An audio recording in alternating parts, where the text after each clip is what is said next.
There's been a renewed call throughout America for geography education, an argument that our young people growing up need to know more about the world that surrounds them. But what is geography? What would we be studying, and how does it impact our everyday lives? David Schwartz serves as Adjunct Professor of Geography at Northampton Community College, and he joins us to break down those questions and more. That's all coming up right here, right now. I'm Sam Chen, and this is Face the Issues.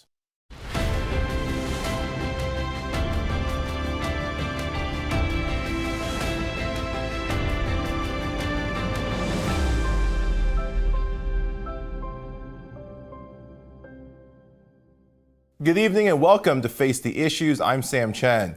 There's been an increased attention and increased push for geography education. The idea that our students should know about the world that surrounds them. And in America, the argument is that our students simply don't. That most Americans are simply unaware of where other countries are, the world events that occur outside of our borders, and so forth. Hence the push to put geography back in the limelight. But what is geography? What would we be studying? How does it apply to us? And how will we go about doing this? David Schwartz serves as Adjunct Professor of Geography at Northampton Community College. He's been a guest on our program before. We didn't scare him away, and we welcome him back tonight. David, welcome back to Face the Issues. How are you doing? I'm doing well, Sam. Thank you. It is good to have you back. And David, we got to say this is, when you were last here was the last time we had you in person, the last time we had anyone in person in the studio before the COVID-19 shutdown. How are you and your family doing? We are actually doing pretty well, by all things being equal. My wife both work in education, and that hasn't stopped. And so we're both still in action, doing stuff all over the place. In many ways, things have only gotten harder, not easier. But such is life. And certainly grateful that education has not stopped, and grateful for the work that both you and your wife do. David, let's get to this. You teach geography. This is your field. You're Adjunct Professor of Geography at Northampton Community College. When we say geography, I think most of us have images of maps, maybe a globe, and we think that's what it is. Memorize all the countries and their capitals, where they are, what continent they are, and that's geography.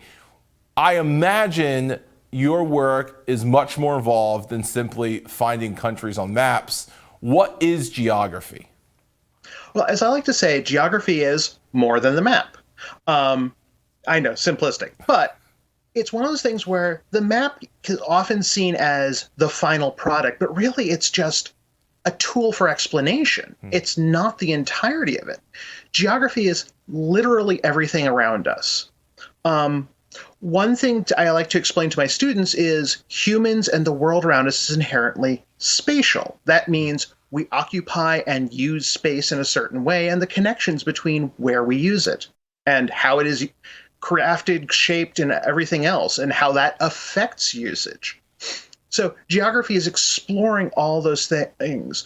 It's exploring really every sort of connection in existence to see, why are humans the way they are? Why are humans shaped and distributed across the earth the way they are? Why are natural land masses distributed across the face of the earth? It's everything.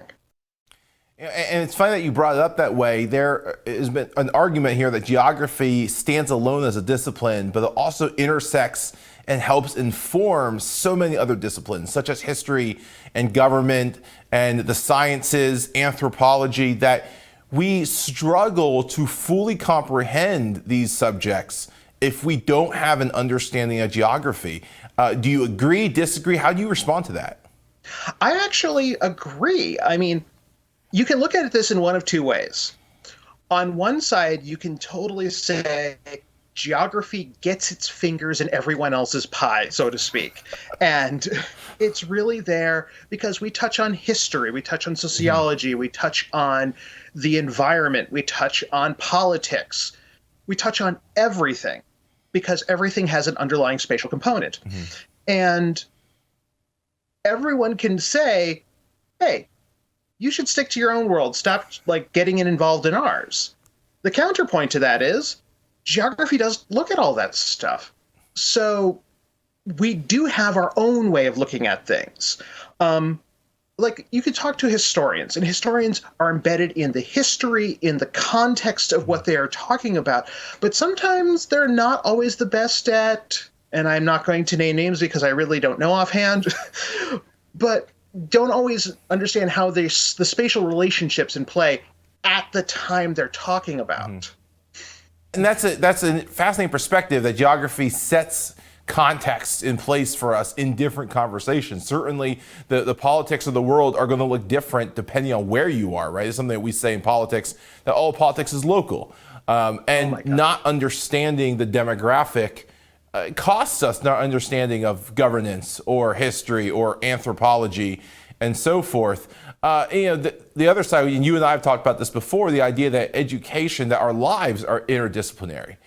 And education perhaps should be as well. And geography seems to be, your argument here is that geography plays a key role in that.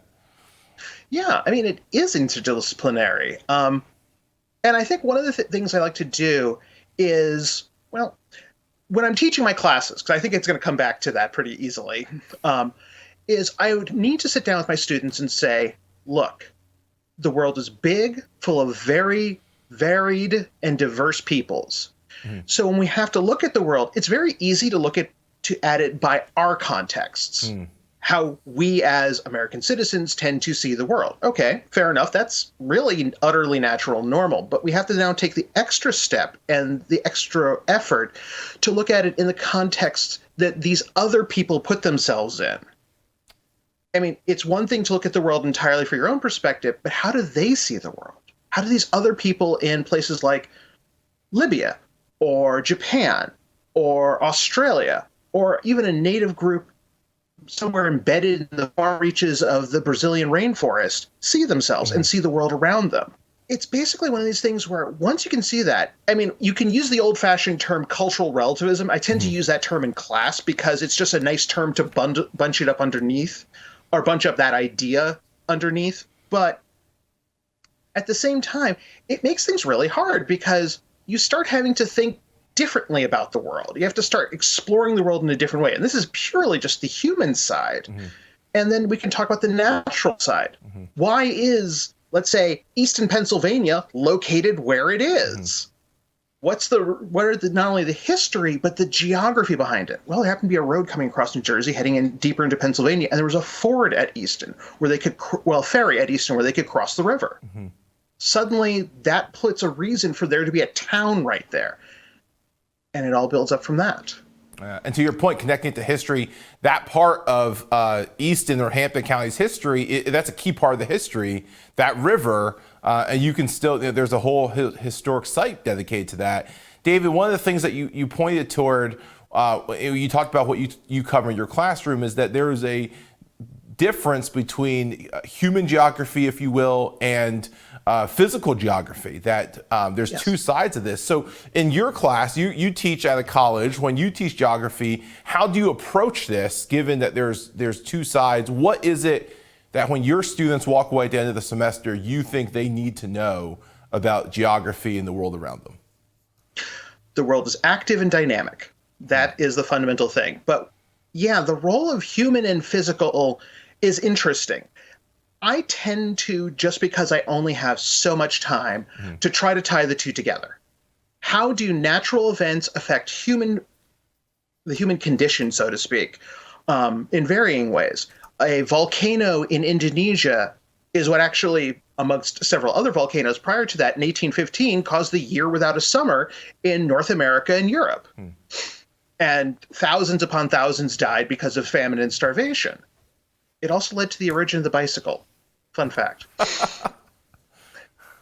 So it's very much a case of, it's best, at least for my students, for me to try to always show the human connection in play. I'm not teaching a natural geography class, so it always comes back to the human for me. I'm sure someone else could say it's a different way and say, look, we should be looking at it from purely a natural perspective. I think that's up to the teacher individually. But at the end of the day, it's to show that this world is active and dynamic. Earthquakes, hurricanes, continental movement, mountains going up, like in the Himalayas, mountains eroding down, in many, many parts of the world. Erosion is a key factor that shapes so many things. So all of this comes together, and it's key upon us to show, yeah, this has a role. So we can show how these natural effects, events, and features affect us, and in turn, show how we can affect them. Mm-hmm. See things like the almost complete destruction of the Aral Sea in Central Asia, and how that in turn affects people. Mm-hmm. Sure. In that case, it was a massive expulsion of people from the region just because the environment became not as pleasant to live in anymore. Sure. It's a cyclical relationship. And David, last question before we go to the break here. How you mentioned here this geography impacts us. Now we talked about how it impacts other disciplines in governance and history and anthropology. How does it impact you and me as everyday people, or your students or your neighbors? Why should they care about geography? That's a great question. I mean, this is one of those things that just lets you understand the world around you. I live in Easton, so we have two major rivers near us, plus a fairly sizable creek. Each one of those rivers needs to be bridged. If the bridge is in any way damaged, suddenly we need to find a way around. But that also means we then need to be proactive about ensuring that whoever the managing institution is well-funded, or at least directing their funds at maintaining those bridges. Mm-hmm. So your day-to-day travel and the movement of goods in and out of your specific area is not impacted. This is a very small example, but I think that's a great one, because going back to the origins of Easton, it was a river crossing. Right. So this brings us back to these very little mundane things that don't seem very important and are kind of so ubiquitous we don't even notice it until it doesn't work or isn't there. Mm-hmm. Mm-hmm. The devil's in the details, absolutely. And certainly a good pitch for geography. And so thank you for that Geography 101 segment lesson. And Dave, when we come back, I want to ask you about geography education. Clearly, you support it, you're passionate about it, but I want to talk about what that would look like, what form that could take in our American education system. So don't go away, we'll be right back. Welcome back to Face the Issues. Again, my guest here tonight is David Schwartz, Adjunct Professor of Geography at Northampton Community College. David, thank you again for joining us, for your insights. I want to pick up right where we left off. You made a pitch for the importance of geography, why geography impacts individuals, your neighbors, my neighbors, everyone from different fields of study to people that live right next door to us. I want to shift now to talk about geography education and to make the pitch here for why we need it, something that you have advocated for, that many advocate for. I want to ask, what would that look like when we think about geography education, given that you teach geography, and yet we've also argued today or established today that geography informs so many other disciplines? What would geography education look like? Would it be a standalone thing, or are you suggesting we need to expand it in different classes, different subject areas? I would not argue it as a standalone thing if we're talking K through 12. Mm-hmm. By the time you get to higher education like I'm in, I think it makes perfect sense to have it as a standalone thing, because you can then option to take it as a way to explore the world in that viewpoint further. But for K through 12, it really should be integrated very heavily. Of course, the reality is, due to how education policy in the United States works, it's really up to the state to really push it and local districts to actually implement whatever they're actually going to end up doing. And that, of course, leads to a lot of unevenness. So I'm not sure how we as a nation could get behind it without having some real issues on consistency, but also the idea of making it consistent would be hard. Mm-hmm. Very frustrating. But for example, Pennsylvania does not have any mandate at a state level, as far as I'm aware. If someone knows better, please tell me. But it does have local control on the middle school and high school level. And in some places around us, based on the students coming to me, there are people who are getting a geography education prior to this, except it always seems to be one class in 1 year, somewhere in junior high, maybe high school, that they're being given a complete rundown on the basics and then nothing to reinforce it as time goes on. So it really needs to be built into what's going already in place.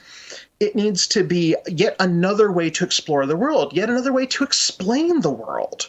So students can start to figure out, oh, when we're talking about these things, that's what that means. When we're talking about geology, this is what it means when these factors led to the fact that Northampton County is underlined with iron veins. So there was actually historically a pile of iron mines in this area. That's what shapes these things. And that just gets you all into this lovely little local history stuff that helps maybe root some of these ideas deeper.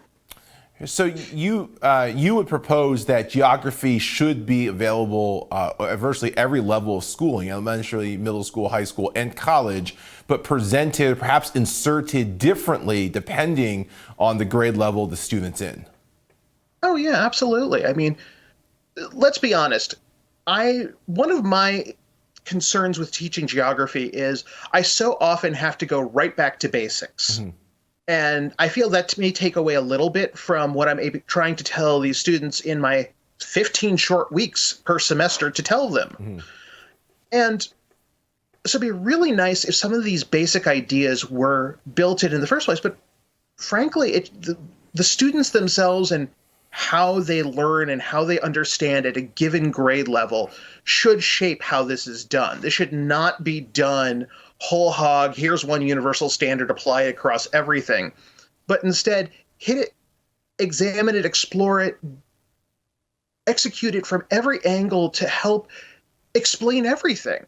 So if you're talking history, build geography into that history lesson. If you're talking biology, build geography into that biology lesson.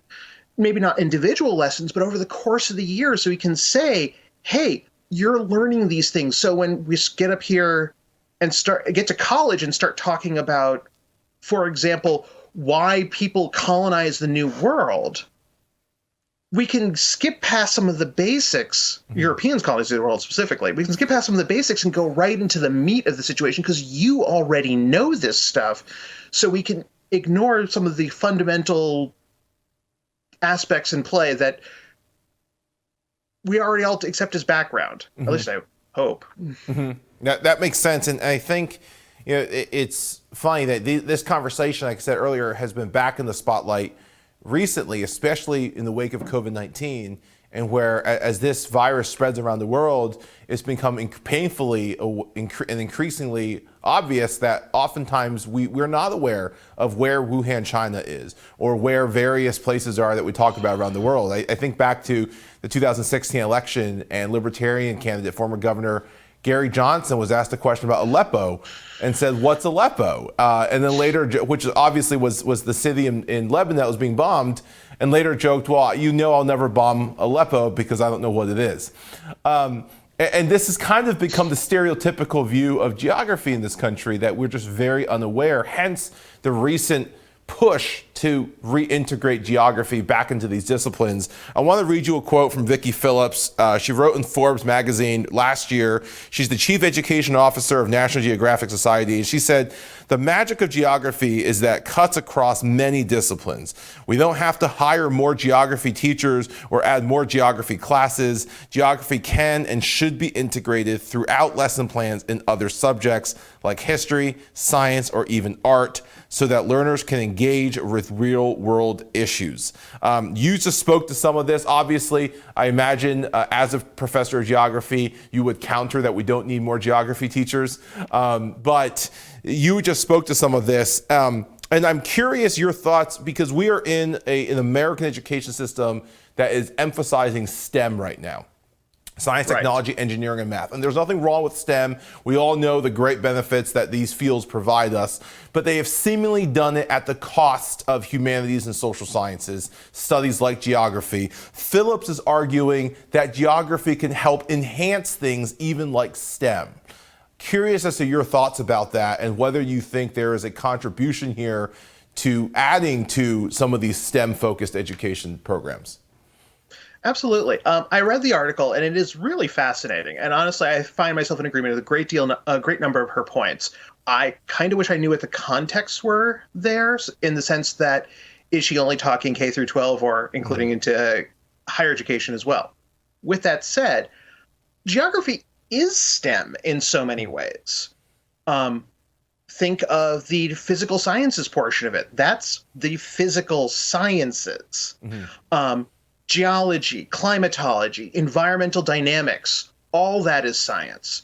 Are the mapping element of this, what we call geographic information sciences or GIS, computerized dynamic mapping, underlies pretty much many sciences that explore the world. If we're talking about it's something from as basic as where are a bunch of sensors monitoring air quality, and then having that update to a map on a regular basis so you can go to this map and say, that is where we have a lower quality air quality, and that's where it's higher quality, and I wonder why.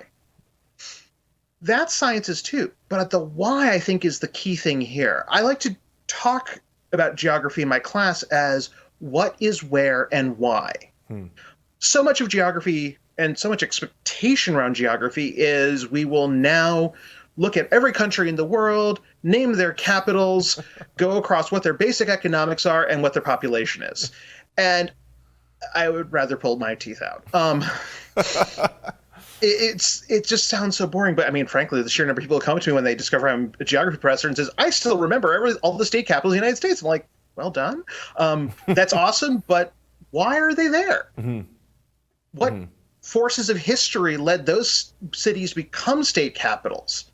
And it's the why that's key here. I think that why of exploring the context, and I like that word context here, really does enhance STEM, because suddenly when you're thinking about a purely science or technological reason or solution to a problem, have you accounted for the human element? Have you accounted for how humans will react, will perceive, or otherwise respond to what is trying to be done here? Because that's where geography can step in and help us. So can many other humanities as well, to be completely honest. I always feel humanities really sits in the realm of exploring that why, especially regards to people. Once we start talking about that, maybe some of these situations, maybe we can make more responsive and more humanistic choices with our STEM choices. Sure, and I think that, to your point, education needs to reach beyond questions of who, what, where, and when, and two questions of how and why. I think, I remember University of Utah, their Department of Humanities released a series of posters called Why Study Humanities. And one of them said, the sciences could teach you how to clone the T-Rex, but the humanities will tell you why that may be a bad idea, to your point. So, David, again, thank you for your insights. Don't go away. We'll be right back. Welcome back to Face the Issues. David, again, thank you for being with us and for your expertise. Now, last time you were here, we had a conversation on the Arctic and a lot of different issues surrounding the Arctic. To your point, issues that touch on history and governance and news and politics and environmental sciences, not just geography. Now, recently, about a week ago as we're taping here, news broke that an iceberg twice the size of your hometown of Chicago broke off from the Brunt ice shelf in Antarctica. This is not the first time this has happened. A year or two ago, we had a similar story. Obviously different part of the world, Arctic and the Antarctic, but what do you make of this? What are your concerns? Should we be worried about this? What should we know, or what do we need to know about what is happening with these ice shelves in areas like the Arctic and the Antarctic? Yes. Well, I think one thing that's really interesting here, and thank you for recognizing there's a difference between the two areas.